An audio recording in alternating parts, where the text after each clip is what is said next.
Salut tout le monde. Il s'en passe des choses à Covidland. Il y a un truc que j'ai pas compris. Pourquoi est-ce que la campagne de vaccination, en fait, il y en a pas? J'ai l'impression, euh, j'ai l'impression bizarre qu'ils ralentissent la vaccination. Peut-être parce qu'ils attendent le vaccin Sanofi alors Sanofi qui s'est greffé à je ne sais plus quel laboratoire. Peut-être. Je vous avais dit que ça durait jusqu'en juin. Là, ils parlent de reconfiner le week-end. Peut-être pas pour tout le monde.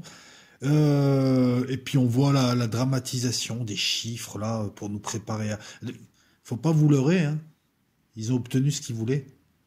Ils veulent gouverner avec des couvre-feux jusqu'à juin, voir s'ils peuvent pousser jusqu'à la fin de l'année. Je le dis à chaque fois dans les vidéos. Les confinements, c'est le petit plus. Je t'explique. Quand ils te mettent un couvre-feu à 18 h, tu te lèves le matin, en admettant que tu as un travail. Tu sors, tu vas bosser. Si t'as pas de boulot, de toute façon, tu sors pas, il n'y a rien à faire, tout est fermé. Bref. Donc tu es autoconfiné. Ou sinon, tu vas bosser. Donc tu fais tourner l'économie à minimum. Tu rentres vite à 18 h. Et tu n'as plus le droit de sortir pendant 12 heures. En fait, c'est un quasi-confinement. C'est un confinement. C'est même mieux que le confinement. Puisque dans la journée, ils n'ont plus besoin de te surveiller pour voir si tu respectes ou pas le confinement. Tu es censé être dehors pour le travail. Donc les forces de police, ils peuvent les mettre ailleurs. Donc en fait, l'idéal pour eux, c'est de continuer à gouverner avec des couvre-feux. On t'agite le confinement, ou le confinement le week-end. Oui, ils vont le faire. Mais le fait de pas te le donner, déjà, t'es content. Ah, ouf, ça va. J'ai juste qu'à porter un masque et à rentrer chez moi avant 18 h. Tu vois où on en est un an après? D'autant que les vaccins, je comprends pas. Ils sont là, les vaccins. Pourquoi ils vaccinent pas? Moi, personnellement, je vais pas me faire vacciner. Mais pourquoi ils vaccinent pas? Ah, mais c'est plus un film. C'est une série, en fait. Et à chaque fois que ça s'essouffle, cette série qui a démarré en janvier de l'an dernier, et puis surtout en mars, à chaque fois que ça s'essouffle, il y a un rebondissement. Non, sérieusement. Au départ, c'était une énième grippe en Chine. Ensuite, il nous a fait le coup de sortez, infectez-vous. Je te la fais rapide. Et on a eu le confinement. C'est le premier épisode dur, tu sais. En général, c'est ça, une série. Ça démarre tranquille, et puis troisième, quatrième épisode, c'est le gros épisode, quoi. Le confinement. Ensuite, c'est déconfinement. Allez vous mélanger. Oh, vous êtes mélangé, vous êtes infecté. On peut rien faire, c'est une nouvelle maladie. Bref, jusque-là, la série, ça se tenait. On a eu le Covid, on a eu le vide dehors, hein, avec le confinement. Puis on a eu le masque, nouveau truc. Et puis le reconfinement. Et puis le couvre-feu. Et puis maintenant, les variants. Tu vois, à chaque fois, c'est. Non, c'est une.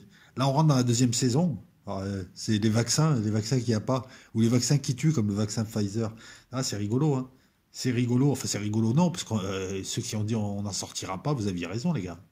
On a, Maintenant, il y a des variants. Ben, c'est pratique, les variants. Dès qu'il y a un vaccin et qu'ils peuvent vacciner ou qu'ils veulent vacciner, ils te disent ouais, mais il y a un variant brésilien, il y a un variant albanais qui est arrivé, il est en train de démonter les roues de la voiture, il arrive, t'inquiète. Il y a un variant russe, il y a un variant brésilien, il y a même un variant français, j'ai entendu dire, parce qu'il paraît qu'il y a beaucoup plus de variants qu'on ne le pense. C'est quand même marrant, je le dis encore une fois, ce virus qui mute super vite. Ah ouais, mais c'est à l'échelle darwinienne, j'ai envie de dire, non, mais il mute super vite, il fait des variants, il contourne la défense, il bloque, il remise, il contre, il jab. Non, mais c'est ça. Et donc, ça te donne cette super série qui va durer encore juin, voire fin de l'année, puisque recontamination en vacances, etc., etc. Alors là, ils nous font le coup de on va vous sauver du reconfinement, on fait le maximum. Mais encore une fois, c'est une stratégie de négociation, comme je te l'ai expliqué. C'est on te promet beaucoup, mais en fait, on veut juste passer la moitié. Donc une fois que la moitié est passée, c'est gagné. Moi, j'ai juste une question, hein, et elle n'est pas triviale. En Belgique, ça bouge. Et ça bouge de manière musclée. Les gens veulent pas, en ont marre des restrictions. Ils bougent, il y a des affrontements. Au Danemark, tu as les Men in Black, puis les gens sortent. C'est des pays réputés doux où les gens sont soi-disant flegmatiques. Je peux te dire que ça bastonne. Les Pays-Bas, c'est pareil, ils font même péter les centres de test. C'est assez violent. On a des réactions de colère violentes dans les pays du Nord, les pays dits d'habitude moins sanguins. Et nous, depuis un an, il n'y a rien. Non, c'est pas pour dire ouais, si, bah, non, c'est pas pour incriminer les gens. Il y a eu une acceptation, il y a eu une sidération. Petit à petit, les gens se sont résignés, se sont accommodés, se sont résignés. Il y a un climat bizarre, il y a beaucoup de dépression, il y a beaucoup de gens qui sont pas bien, hein, je veux dire. Et puis on a les chiffres. Il n'y a rien eu comme révolte. C'est ça qui est inquiétant. Pourquoi est-ce que ça réagit pas en France? Pourquoi est-ce que les gens ne sortent pas tout péter? Est-ce que c'est l'échec des Gilets jaunes qui a calmé tout le monde pour 5 ans? Est-ce que c'est une question que je vous pose. Et c'est pas pour dire ouais les moutons, les machins, ça m'intéresse pas ça, de dire ça. Je veux comprendre pourquoi ça n'a pas bougé en France et pourquoi ça bouge en Belgique, pourquoi ça bouge en Autriche, pourquoi ça bouge en Allemagne. Alors que c'est nous les latins. Ça c'est une question qui reste ouverte. Et on a quand même là c'était la mise en bouche. Moi je veux te parler de Sarkozy, ce type plus je me concentre sur son cas, et puis je m'aperçois que ce type est un bandit, quoi, une crapule. Voilà, cherchez le terme, une crapule. Il vient d'être condamné. Rassure-toi, on est en France, il fera pas de prison, hein. Il vient juste d'être condamné en première instance, il va faire appel. Mais enfin, il a été condamné à 1 an ferme et 2 ans avec sursis. C'est la 12e affaire dans laquelle il est incriminé, soit mis en cause, soit incriminé en tant que témoin assisté, voilà, et puis il obtient un non-lieu. Ben, rassurez-vous, il ne les fera pas, il va faire appel, mais ce qui est intéressant, déjà, c'est de voir un petit peu. Alors là, c'est l'histoire du juge Azibert et de Herzog et de Paul Bismuth.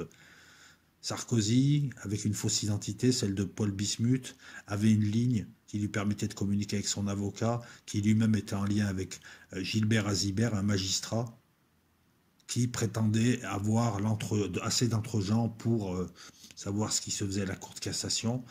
Et en contrepartie, il demandait un poste honorifique à Monaco. Ça s'appelle de la corruption active, passive, et du recel de violation de secret professionnel.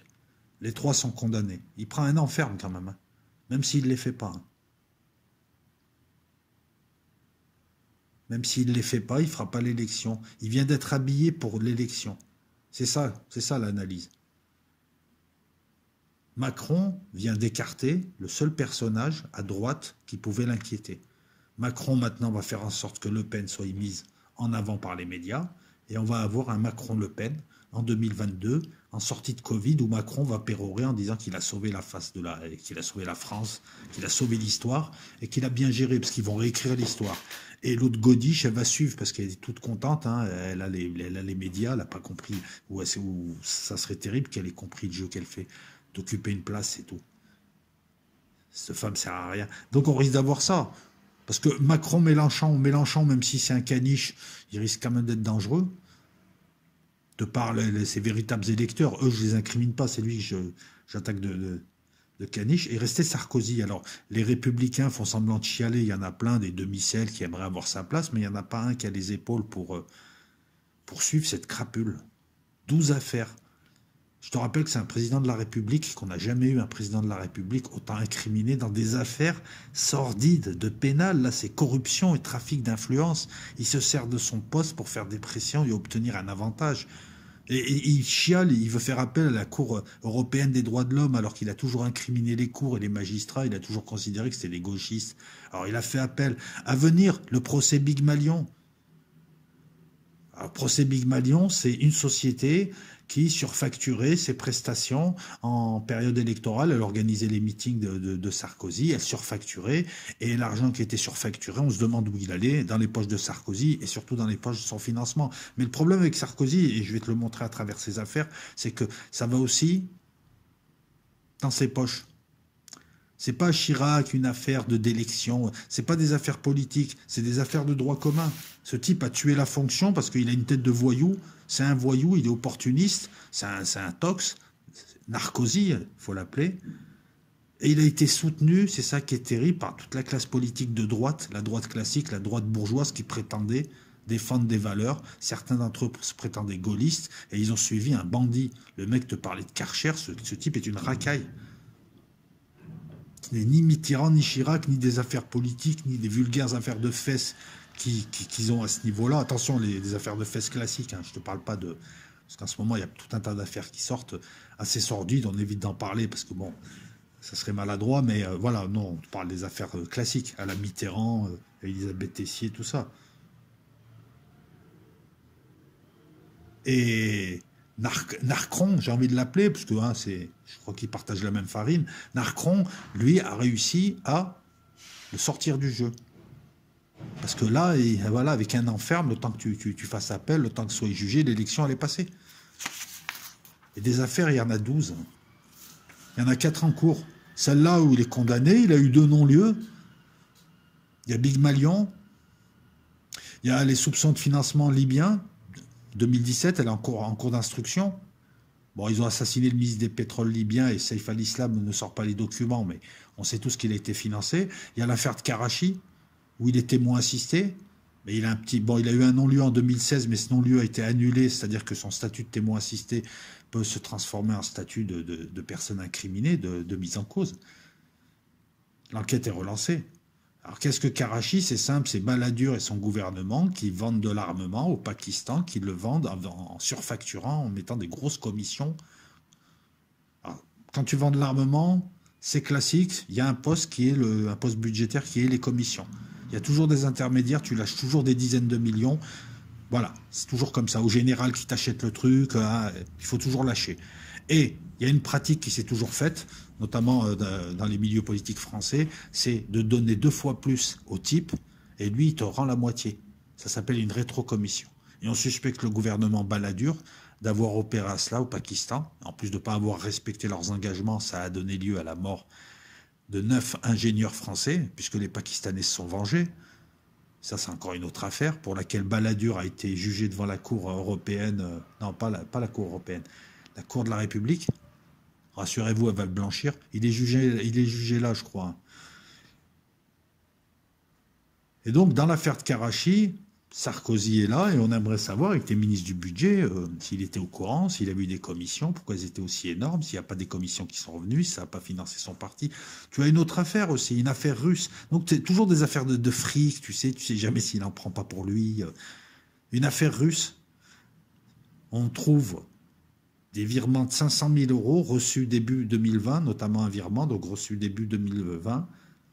On découvre un contrat entre Sarkozy et un groupe russe d'assurance, Réseau Garantia. Ça pue les oligarques qui blanchissent de l'argent, ça pue la mafia russe. Donc, lui te dit qu'il est leur conseil. On se demande ce qu'il va leur conseiller. Il n'est pas assureur. Et la justice le soupçonne d'être lobbyiste et que derrière lui, il y a la mafia russe. Et d'être lobbyiste en France pour la mafia russe, comme il a été lobbyiste pour le Qatar. Quand il était président de la République, il leur a vendu tous les fleurons immobiliers parisiens, net d'impôts. Eh oui, c'est ça. Eux, ils ont mis un peu d'argent dans le Paris Saint-Germain, ils ont ramené Neymar, et ils sont repartis avec le reste. Normalement, c'est interdit, c'est du lobbying déguisé. En plus, il y a tout un tas de personnalités russes, si elles se cachent là-dedans, c'est qu'elles sont interdites d'affaires en Occident. Donc, c'est encore une affaire, ça. Il y a une enquête préliminaire, en plus du parquet financier, qui la relance, cette affaire. Je te dis, il est habillé pour au moins 2 élections, le mec. L'affaire des billets de 500 euros. Les gars, ils découvrent une enveloppe. Non, mais ce mec est une crapule. Il découvre une enveloppe dans un magasin d'antiquaires avec 2000 euros en petites coupures, en billets de 500, hein, donc ça en fait 4. Et il y a marqué Sarkozy. Et lui, il te dit oui, non, mais tous les mois, je retire des petites coupures. Et puis là, c'était pour acheter à l'antiquité. En fait, on soupçonne surtout une affaire d'extorsion pas de fonds, il ne va pas faire du racket, mais de récupération d'argent pour, encore une fois, financer en douce, sans déclarer cet argent, ni dans ses comptes de campagne, ni au fisc. Non, le Karcher, c'était pour lui. Les hélicoptères du Kazakhstan, ça ne te dit rien, cette affaire. Eh ouais, il n'est pas mis en cause directement, mais il est toujours pas loin, quoi, le mec. Là, c'est le petit diablotin. On le soupçonne notamment d'avoir pris un pot de vin dans la négociation entre des Kazakhs et Eurocopters, pour l'achat d'hélicoptères que les Kazakhs voudraient. Et ils ont dit à Sarkozy, écoute, nous, tes hélicoptères, on les achète à Eurocopter, il n'y a pas de problème. On te donne du fric, mais affaire dans l'affaire, on te demande de faire un peu pression sur certains hommes politiques belges, certains sénateurs, pour qu'ils aient une décision favorable. Ils rendent une décision favorable concernant 3 hommes d'affaires de chez nous qui sont poursuivis là-bas. Et là, on signe le contrat. Donc, tu vois, c'est la mafia, le mec. Il touche de l'argent là... Je t'arrange ton affaire là, t'inquiète, je connais le juge, t'inquiète. Non, mais si, l'enquête est ouverte depuis 2013. Elle suit son cours. Il n'est pas inculpé, il n'est pas mis en examen, mais ses proches le sont et il peut l'être. Je te parle des voyages en jet. Pareil, la justice qui découvre des affaires. Alors, il a un non-lieu, mais ça reste quand même bizarre. Sarkozy, président de la République, qui est ami avec Stéphane Courbit, ex-Endemol, qui lui payait ses voyages en jet. Pour un président, ça la fout mal. C'est pas un délit, pour ça qu'il a eu un non-lieu, mais ça la fout mal. Tu veux que je te parle de l'affaire Tapie? Ah, c'est une grosse affaire, celle-là. Tapie, l'ami de Sarkozy. Bah, écoute, très simplement, hein. Tapie, qui avait perdu son recours devant le tribunal face au Crédit Lyonnais, a attendu que Sarkozy soit président, s'est fait pote avec lui, et en fait, en dépit du bon sens, Sarkozy a demandé à Christine Lagarde de faire un arbitrage favorable, enfin en gros, un arbitrage favorable. En 2015, la justice l'a annulé parce qu'il était entaché de manipulation, un arbitrage qui permettait à Bernard Tapie de récupérer 400 millions d'euros, hein, c'est pas rien. Je pense qu'il a dû lâcher quelques millions aussi pour Sarkozy, pour sa campagne, voire pour ses faux frais. Christine Lagarde a été condamnée et exempte de peine par la Cour de justice de la République. On se demande pourquoi il la juge. Ouais, bon, enfin, de toute façon, la justice qui le crée, c'est eux qui l'a créé. Donc voilà. Bref, elle est jugée par ses pairs, elle est condamnée, mais elle a rien. Elle. Ça aussi, c'est marrant. Elle a été condamnée. Lui, bah, écoute, dans ce dossier, il refuse de venir témoigner. Il invoque son immunité présidentielle de voleur. Et ça s'arrête là. Mais c'est une affaire dans laquelle il est. Maintenant, il y a des petites affaires dans lesquelles il s'en sort. Les sondages de l'Élysée. Hein, des soupçons d'avoir passé des marchés à des copains. Voilà, tu me fais des sondages, je te connais, ta boîte de sondages. C'est l'Élysée qui paye, vas-y, balance les sondages. Voilà, bon, il s'en sort. Il s'en sort parce qu'il a l'immunité présidentielle. Voilà pourquoi il s'en sort. Hein, parce que sinon, l'affaire Bettencourt, il a un non-lieu. Il a été auditionné plusieurs fois sous le statut de témoin assisté. Il a été mis en examen pour abus de faiblesse. Hein. Tout le monde passait voir mémer et piquer son argent. Donc lui aussi. Il a bénéficié d'un non-lieu. Parce que c'est difficile de prouver l'état de faiblesse. Voilà. C'était surtout une difficulté à prouver les faits. Sachant que lui, il a de très bons avocats, notamment Thierry Herzog. Une autre affaire encore, les pénalités des comptes de campagne. Encore une fois. Ah bon, le titre te dit tout. Ce type est quand même... ah oui, c'est 12 affaires, 4 en cours. Il a été président. Écoute, quand on a dit un type comme ça, il ne faut pas s'étonner que ça aille pas non plus. Je dis ça, non, mais après, ses électeurs ne pouvaient pas imaginer, c'est vrai, soyons honnêtes, qu'il le soit à ce point. En tout cas, cette condamnation qui intervient là, au milieu de Covid, au milieu de questionnements sur est-ce qu'on reconfine pas, blablabla, blablabla, tombe à point nommé pour Macron. Macron, il est en train de se faire un boulevard. On a vu qu'il n'avait pas d'opposition. Je veux dire, vous avez vu Mélenchon, Le Pen, voilà, bon, vous les avez vus là depuis un an. Ils servent à rien, ces gens. Je veux dire, vous êtes plus opposants qu'eux. Il vient de se faire un boulevard pour sa réélection, le gars. Il a été autant désastreux à l'intérieur que Hollande l'a été à l'extérieur de la France. Et ce type risque de faire un deuxième mandat. Et c'est là où tu te poses encore une analyse de l'analyse. Tu te dis, c'est ça la démocratie. Donc c'est juste vous faire voter des gens. Ceux qui restent, ceux qui continuent à les voter. Et ils choisissent en dépit du bon sens le moins pire. C'est pas de la démocratie, ça. Alors que tout le reste du temps, leur voix n'est pas écoutée, ils sont même méprisés, ils sont même soumis à des mesures de restriction qui sont ubuesques, parce qu'il n'y a que ça pour affronter une pandémie, il n'y a rien d'autre à côté, où sont les lits d'hôpitaux, où sont... Bref, je ne vous la refais pas celle-là, mais où sont tous les moyens? Même là, il y a des vaccins, ils n'arrivent pas à choper des vaccins pour vacciner la population, ça tourne au ralenti, à croire qu'ils font exprès. À croire que le gouvernement français profite de la pandémie pour imposer des restrictions, pour détruire l'opposition, et puis pour faire en sorte qu'on soit terrorisé jusqu'à fin 2021, pour nous libérer ensuite, passer pour des sauveurs, et voilà, t'as compris le truc. Ça s'appelle utiliser la pandémie. J'ai pas dit que c'est eux qui avaient lancé le vaccin, le virus. Je dis juste, eux, ils utilisent. Ils sont trop mauvais pour être dans la combine si le virus a été lancé. Voilà, c'est ce que je peux vous dire de ce Qu'est-ce que m'inspire cette actualité? L'actualité Sarkozy, en arrière-plan le Covid, et surtout les élections 2022, et puis se poser la question, c'est ça la démocratie? C'est n'importe quoi, je veux dire. Parce que là finalement, c'est encore une fois, c'est des manœuvres dolosives, tout ça. qui annule. En fait, on te dit ensuite, vous m'avez élu, vous avez voté pour moi. Je parle même de ceux qui votent pas ont compris depuis longtemps. On va parler des votants. Les gars te disent, mais vous avez voté pour lui. Ouais, mais ce vote, c'est un consentement. On est dans la théorie générale du droit des contrats, du contrat. Ça, on est dans un contrat plurilatéral, alors synalagmatique, c'est deux, et multilatéral, bref. Mais le problème, c'est que le consentement, il est vicié, donc le contrat, il est annulé. Et on revient à l'état précédent. Nous n'avons pas donné notre consentement, puisque ces types utilisent des manœuvres dolosives, des manœuvres frauduleuses pour nous induire en erreur, nous faire croire qu'on est en démocratie, nous faire croire que finalement, ils sont la conséquence de nos choix. Même si quelque part, la petitesse de la classe politique est aussi la conséquence de la petitesse d'une société en fin de cycle. Hein. Et je parle de la société mondiale, puisque c'est dans tous les pays, on retrouve ce même schéma. Voilà, c'est tout ce que j'avais à dire. S'il y a quelqu'un qui peut m'expliquer pourquoi nous, on ne se révolte pas, sans rentrer dans le côté, ouais, les gens, c'est tous des moutons, tout ça. Non, c'est pas ça qui est intéressant. C'est pourquoi la résignation a frappé certains pays et pas d'autres. Encore une fois. Alors que normalement, c'est au sud que ça devrait bouger. Ou alors ça va peut-être bouger là avec le printemps. Parce que là, ça va être difficile de dire aux gens de rester à 18h chez eux. Ça va être compliqué quand même. Surtout après un an de confinement, de masques, de couvre-feu. Ça va être difficile. Je vois de plus en plus de gens sans masque. Je vois de plus en plus de gens devant chez eux. Je vois de plus en plus de gens qui sont là après 18h, qui en ont marre. Ça va être compliqué. À voir. Ciao tout le monde.